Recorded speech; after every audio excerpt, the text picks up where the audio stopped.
বাংলাদেশে বিচারের নামে প্রহসন। ইউনূসের আমল থেকে বিচারের অপেক্ষায় কারাবন্দী বিশ্ববন্দিত বাংলাদেশি অর্থনীতিবিদ আবুল বরকাত। বারংবার হেনস্থা। দীর্ঘ ৮ মাস ধরে ইউনূস আমল থেকে বিনা বিচারে কারাবন্দী বিশ্ববন্দিত বাংলাদেশের অর্থনীতিবিদ আবুল বরকাত 2025-এর 9 জুলাই রাতে ঢাকার ধানমন্ডির বাড়ি থেকে বিনা ওয়ারেন্টে অধ্যাপক বরকতকে গ্রেফতার করা হয়। অভিযোগ, কোনো বিচার বা জামিনের আবেদনের শুনানি ছাড়াই কারাগারে পাঠানো হয়েছিল তাকে। কোন মামলায় জেলবন্দী হলেন বরকত? 25 ফেব্রুয়ারিতে সাবেক ইউনূস সরকারের দুর্নীতি দমন কমিশন ACC আবুল বরকাতের বিরুদ্ধে একটি মামলা দায়ের করে। তাকে 297.34 কোটি টাকার তহবিল তশরুপের মামলায় অভিযুক্ত করা হয়েছে। আদালতে হাজির করানোর সময় তার মতো গণ্যমান্য ব্যক্তিকে প্রতিবারই হাতকড়া পরানো হয়। রাষ্ট্রীয় মালিকানাধীন জনতা ব্যাংকের চেয়ারম্যান ছিলেন বরকত। হাসিনা সরকারের আমলে 2009 সাল থেকে 2014 পর্যন্ত সংশ্লিষ্ট ব্যাংকের চেয়ারম্যান পদে ছিলেন। দুদকের অভিযোগ, জনতা ব্যাংকের চেয়ারম্যান থাকাকালীন তিনি বেআইনিভাবে অ্যানন টেক্সট গ্রুপের 22টি কোম্পানির লোন অনুমোদন করেছিলেন। একাধিক পদে দায়িত্ব সামলেছেন বরকত। তিনি ছিলেন ঢাকা বিশ্ববিদ্যালয়ের অর্থনৈতিক বিভাগের অধ্যাপক। প্রখ্যাত এই অর্থনীতিবিদকে জাপান সরকার order of the rising sun উপাধিতে ভূষিত করেছিল। তিনি transformation, integration and globalisation economic research বা TIGER এর বৈজ্ঞানিক গবেষণা উপদেষ্টা পরিষদের সদস্য হিসাবে দায়িত্ব পালন করেছিলেন। তিনি বাংলাদেশ ইকোনমিক অ্যাসোসিয়েশনের 4 বার সাধারণ সম্পাদক ও 4 বার সভাপতি এবং ঢাকা বিশ্ববিদ্যালয়ের জাপানিজ স্টাডিজ বিভাগের প্রতিষ্ঠাতা চেয়ারম্যান নির্বাচিত হয়েছিলেন। গ্রেফতারির পর অধ্যাপক বরকত 2025-এর 23 জুলাই নিম্ন আদালতে জামিনের জন্য আবেদন করেছিলেন। জামিন মঞ্জুর হয়নি। এরপর একাধিকবার তার জামিনের আবেদন খারিজ হয়েছে।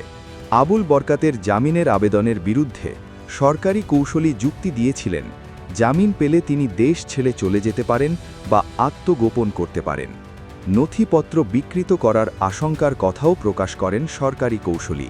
2025-এর 20 আগস্ট তার আইনজীবী পুনরায় জামিনের আবেদন করলে তা প্রত্যাখ্যান করা হয়।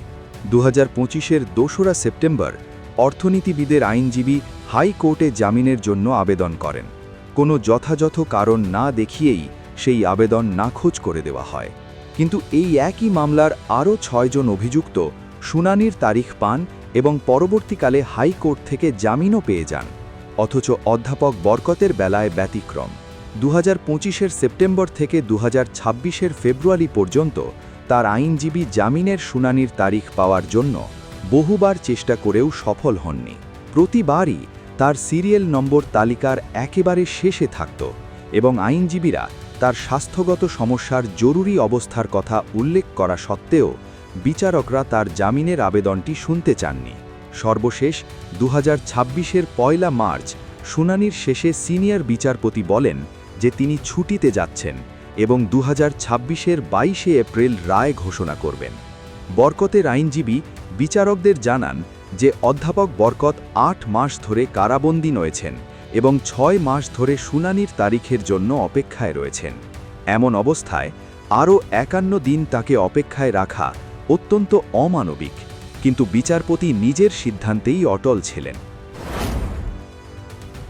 বিগত 40 বছরে ডক্টর বরকত মৌলবাদের রাজনীতি, অর্থনীতি, ধর্মীয় চরমপন্থা এবং সংখ্যালঘুদের অধিকারের ওপর অসংখ্য গ্রন্থ প্রকাশ করেছেন।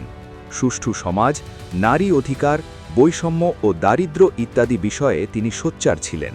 1971-এর বাংলাদেশ মুক্তিযুদ্ধের একজন সহযোদ্ধা ছিলেন।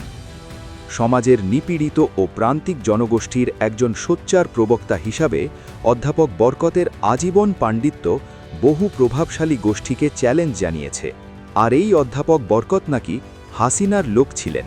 এমনকি কিছু গণমাধ্যমও অধ্যাপক বরকতকে বকলমে একজন আওয়ামী লীগের কর্মী, সমর্থক ও নেতা বলে ফলাও করে প্রচারও করেছিল। এই অভিযোগ উঠেছিল আওয়ামী লীগের বাইরের রাজনীতি থেকে। এই দাবিটি সত্যি না মিথ্যা সেটা পরের আলোচনার বিষয়। তবে ধর্মান্ধতার ঊর্ধ্বে উঠে তার মধ্যে যে মানবিক দৃষ্টিভঙ্গি কাজ করত, এটি তার অতি বড় নিন্দুকও অস্বীকার করতে পারবে না। তার কাছে হিন্দু মুসলমান পরিচয় বড় ছিল না, মানুষের পরিচয় ছিল বড়।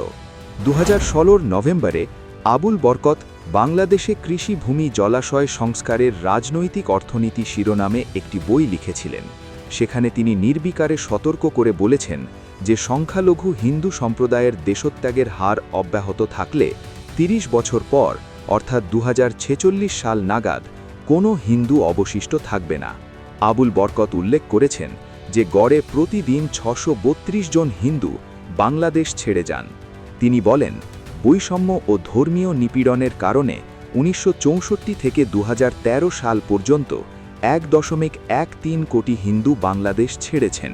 অর্থাৎ দেশের অভ্যন্তরে সেই অপশক্তির বিরুদ্ধে সোচ্চার হয়েছিলেন যারা ধর্মের নামে রাজনীতির খেলা খেলছেন।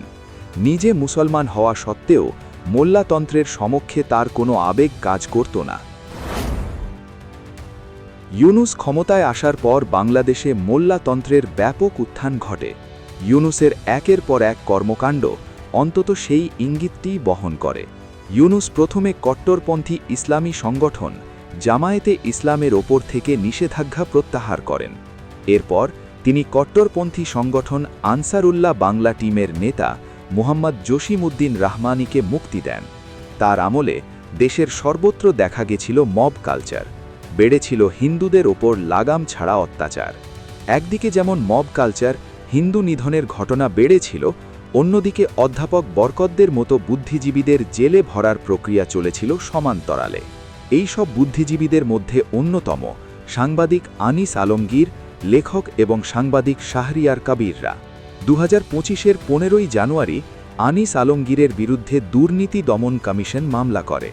মামলায় আনিস আলমগীরের বিরুদ্ধে 3,26,48,938 টাকার জ্ঞাত আয় বহির্ভূত সম্পদ অর্জনের অভিযোগ আনা হয়। তাকে এই মামলায় গ্রেফতার দেখানোর আবেদন মঞ্জুর করেন আদালত। ইউনুসের সময় থেকে কারাবন্দী সাংবাদিক ও লেখক শাহরিয়ার কবির। শাহরিয়ার কবির কোনো রাজনৈতিক দলের সঙ্গে যুক্ত ছিলেন না। তিনি বাংলাদেশের সংখ্যালঘু সম্প্রদায়ের মানবাধিকার রক্ষা করতে চেয়েছিলেন। অর্থাৎ বাংলাদেশের যেসব বুদ্ধিজীবী মব কালচারের বিরুদ্ধে কথা বলেছেন, সংখ্যালঘুদের হয়ে কথা বলেছেন, মোল্লাতন্ত্রকে তোষামোদ করেননি, তাদের ঠেলে দেওয়া হয়েছে জেলের অন্ধকার কুঠরিতে। প্রকাশ্যে তাদের হাতকড়া ও কোমরে দড়ি পরিয়ে তাদের অর্জিত মান সম্মান নিয়ে ছিনিমিনি খেলেছে সাবেক ইউনুস সরকার। বাংলাদেশে এখন নির্বাচিত সরকার, প্রধানমন্ত্রী তারেক রহমানের হাতে এখন দেশ পরিচালনার ভার। ইউনুসের সাবেক অন্তর্বর্তী সরকারের আমলে একদিকে যেমন বুদ্ধিজীবীদের হাল খারাপ হয়েছে, অন্যদিকে মুক্তিযুদ্ধসহ দেশের নানা গুরুত্বপূর্ণ ও ঐতিহাসিক বিষয়ে নেতিবাচক প্রতিক্রিয়া সৃষ্টি হয়েছে। সম্প্রতি সংসদে মুক্তিযুদ্ধের প্রশ্নে টেবিল চাপড়াতে দেখা গিয়েছে তারেক রহমানকে। এখন প্রশ্ন, তিনি কি শুধু টেবিল চাপড়ানোর মধ্যে নিজেকে সীমাবদ্ধ রাখবেন, নাকি বাংলাদেশের মানুষ সত্যিকারে কি চায় তা অনুধাবন করার চেষ্টা করবেন? ক্ষমতায় আসার পর বিএনপি সরকারের স্বরাষ্ট্রমন্ত্রী প্রকাশ্যে স্বীকার করেছেন, সাবেক অন্তর্বর্তী সরকারের আমলে বহু ভুয়া মামলা হয়েছে। সেই সব মামলার প্রতিটি সঠিক পথে ও সঠিকভাবে তদন্ত করে সত্য মিথ্যা যাচাই করা হবে। তাই ইউনুসের আমলে চরম লাঞ্ছনা ও নির্যাতনের শিকার এইসব বুদ্ধিজীবীদের ভবিষ্যৎ আগামী দিনে কোন পথে যাবে? বিএনপি কি ইউনুসের স্ট্যান্ড নেবে, নাকি একটি নিরপেক্ষ সরকার হিসেবে দায়িত্ব পালন করবে? সেটাই এখন দেখার।